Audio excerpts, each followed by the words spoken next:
អូខេសួស្តីអ្នកទាំងអស់គ្នាអញ្ចឹងថ្ងៃនេះយើងត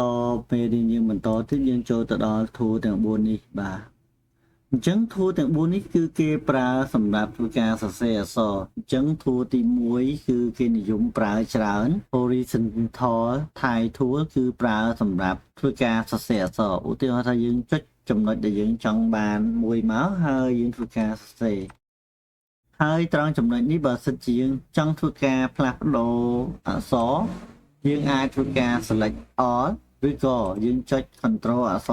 រ A control អក្សរ A ដើម្បីធ្វើការផ្លាស់ប្ដូរអញ្ចឹង font នៅខាងលើនេះយើងអាចធ្វើការជ្រើសរើសបានប្រភេទ font ដែលយើងចង់បានឧទាហរណ៍ថាខ្ញុំចង់បាន font បែបនេះអញ្ចឹងវាចេញទម្រង់បែបនេះហើយយើងអាចធ្វើការផ្លាស់ប្ដូរនៅ font បាននៅពេលដែលម៉ៅយើងវាចេញខ្មៅហើយមានសញ្ញា4ទិសបែបនេះយើងអាចធ្វើការផ្លាស់ប្ដូរបានហើយត្រង់ចំណុចនេះបើសិនជា font ខ្លះវាមានច្រើនឥឡូវខ្ញុំឧទាហរណ៍ខ្ញុំដូរ font មកយក font នេះវិញអញ្ចឹងនៅអានេះវាមាន4វាមានប្រភេទវាអក្សរ trade អក្សរដិត trade ណាហ្នឹងហើយអញ្ចឹងកន្លែងនេះគឺវាមានសម្រាប់ធ្វើការផ្លាស់ប្ដូរនៃទំហំអក្សរយើងចង់បានទំហំប៉ុណ្ណាវានឹងរួចរួមទៅតាមហ្នឹងអញ្ចឹងកន្លែងនេះវាមានអ្នកដែលធ្លាប់រៀន Word Excel គឺដឹងហើយអាហ្នឹងគឺសម្រាប់អីសម្រាប់ទៅឆ្វេងទៅស្ដាំទៅកដាលណាហ្នឹងហើយអញ្ចឹងកន្លែងនេះយើងអាចធ្វើការផ្លាស់ប្ដូរពណ៌បានយើងអាចជ្រើសរើសមកយើងឆ្លាញ់ពណ៌អីឧទាហរណ៍ថាពណ៌នេះគឺយើងអាចជ្រើសរើសទៅតាមពណ៌ឬក៏យើងអាចធ្វើការជ្រើសរើសពណ៌ខ្លួនឯងនៅក្នុងនេះបាទអញ្ចឹងក៏យើងអាចធ្វើការលេង style បន្ថែមទៀតគឺយើងអាចចុចទៅលើចំចំណុចសៀវភៅនេះមកដូចប្រអប់សៀវភៅ folder នេះអញ្ចឹងនៅក្នុងនេះយើងអាចធ្វើការជ្រើសរើសfontបានដូចគ្នាអញ្ចឹងឧទាហរណ៍យើងយក font ប៉ុណ្ណេះហើយខ្ញុំយកហើយខ្ញុំយកប៉ុណ្ណេះហើយកន្លែងនេះគឺភាពឃ្លាតណាគម្លាតយើងយកមកវាដោយសារ font នេះគឺអត់មានគម្លាតវាអត់ឲ្យឃ្លាតគ្នាទេណាហ្នឹងហើយកន្លែងនេះការរិចរួមនៃអក្សរពេលយើងទាញទៅយើងដឹងហើយណារិចរួមណាឡើងចុះនៃអក្សរអានេះមានន័យថាបើសិនជាយើងចង់អក្សរឡើងយើងអាចទាញមកវាឡើងទៅលើ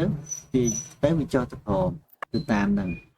បាទហើយនៅក្នុងនេះគឺយើងអាចធ្វើការចង់បានអក្សរដិតអក្សរធាត់អក្សរស្គមទៅតាមនឹងបានណាចុចមកយើងមើលទៅវាឃើញ trade ហើយអានេះមានន័យថាពេលយើងចុចទៅអក្សរយើងឡើង2ព្រួតគ្នាអញ្ចឹងទៅអញ្ចឹងវាអត់ស្អាតទេហើយចំពោះអក្សរនេះវិញគឺសម្រាប់ធ្វើការដាក់ដូចជាឧទាហរណ៍ថាឥឡូវខ្ញុំសរសេរមួយទៀតខ្ញុំសរសេរហើយខ្ញុំដូរ font យក font នេះចុះខ្ញុំសរសេរពាក្យ hash ដឺ o hash ដឺ o អញ្ចឹងបើសិនជាយើងចង់ឲ្យលេខ2នេះធ្លាក់មកក្រោមយើងគ្រាន់ចុចនេះមកធ្លាក់អូអធិស្ឋាននេះកន្លែងនេះបើយើងចង់វាធ្លាក់ចុះក្រោមយើងចុចនេះបើសិនចង់ឲ្យវាឡើងលើទៅអានេះមានន័យថាយើងឲ្យអក្សរវាលក្ខណៈទូចធំអញ្ចឹងឧទាហរណ៍ថាកន្លែងនេះអញ្ចឹងអក្សរកន្លែងនេះយើងចង់ឲ្យអក្សរនេះឡើងធំចុចមកវាឡើងធំណាអក្សរទូចទៅជាអក្សរធំអញ្ចឹងណាអានេះបានតែប៉ុណ្ណឹងលេទេហើយយើងចង់បានបន្ទាត់មានបន្ទាត់នៅពីក្រោមយើងចុចអានេះមកនៅពីក្រោមចុចអានេះមកវាខ្វែងណានឹងអានេះសម្រាប់ធ្វើការគណនាទេអត់មានអីទេធួទី1គឺមានតែប៉ុណ្្នឹងទេអញ្ចឹងយើងចូលទៅដល់ធួមួយទៀតគឺដូចតែគ្នាទេប៉ុន្តែគ្រាន់តែធ្វើការសរសេរអក្សរពីលើចុះក្រោមឧទាហរណ៍ថាខ្ញុំវាយថា2025អញ្ចឹងអក្សរនោះនឹងរត់ពីលើ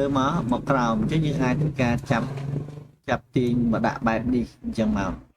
អញ្ចឹងធូរហ្នឹងគឺមានប៉ុណ្្នឹងហើយយើងចូលទៅធូរមួយទៀតធូរនេះគឺសម្រាប់ធ្វើការដាក់អក្សរពីលើចុះក្រោមដូចគ្នាប៉ុន្តែសម្រាប់អីសម្រាប់ធ្វើការ selection ឧទាហរណ៍ថាឥឡូវខ្ញុំវាយដូចគ្នាណាខ្ញុំវាយ2025ចុះ2025ហើយខ្ញុំធ្វើការដូរ font ខ្ញុំយក font បែបនេះហើយវានឹងចេញជា selection កន្លែងនេះបើសិនជាវាដាច់យើងដាច់ទៅយើងអាចចាប់ចូលទៅកន្លែងនេះមកដើម្បីធ្វើការទាញ font នេះយកមកដាក់ត្រង់ចំណុចដែលយើងចង់បានឧទាហរណ៍យើងចង់បានកន្លែងណាចង់បានប៉ុណ្ណេះចុះឥឡូវខ្ញុំឧទាហរណ៍ថាខ្ញុំចង់បានប៉ុណ្ណេះអញ្ចឹងកន្លែងនេះយើងអាចបង្កើតនេះមួយហើយខ្ញុំនឹងធ្វើការដាក់ add mask វាមួយអញ្ចឹងពេលយើងចាប់ទាញ font ហ្នឹងមកគឺ font ហ្នឹងវាចេញបែបនេះណា2025បែបនេះឬក៏យើងអាចធ្វើការចុច បែបនេះឬក៏យើងអាចធ្វើការចុច control អក្សរ J តែម្ដងក៏បានដែរគឺវានឹងបញ្ចេញនៅ layer ថ្មីមួយទៀតដែលវាមាន2025នេះបែបនេះអញ្ចឹងកន្លែងហ្នឹងគឺយើងអាចធ្វើការដាក់ stroke ដាក់អីឲ្យវាបានដែរអញ្ចឹងមេរៀនក្រោយទៀតខ្ញុំធ្វើការបង្ហាញណាចង់បានបែបម៉េចអញ្ចឹងធួទី3ហ្នឹងគឺមានប៉ុណ្ណឹងយើងចូលដល់ធួទី4ដូចគ្នាទេប៉ុន្តែបានថាធួនេះគឺសម្រាប់ធ្វើការវាយអក្សរផ្ដេកណាហើយយើងចង់ចាប់វាដាក់កន្លែងណាចាប់យកពីកន្លែងណាយើងចាប់មកហើយយើងអាចធ្វើការចុចមកចុចទៅលើ layer ដែលយើងចង់បានហើយចុច control អក្សរ J មកវានឹងចេញ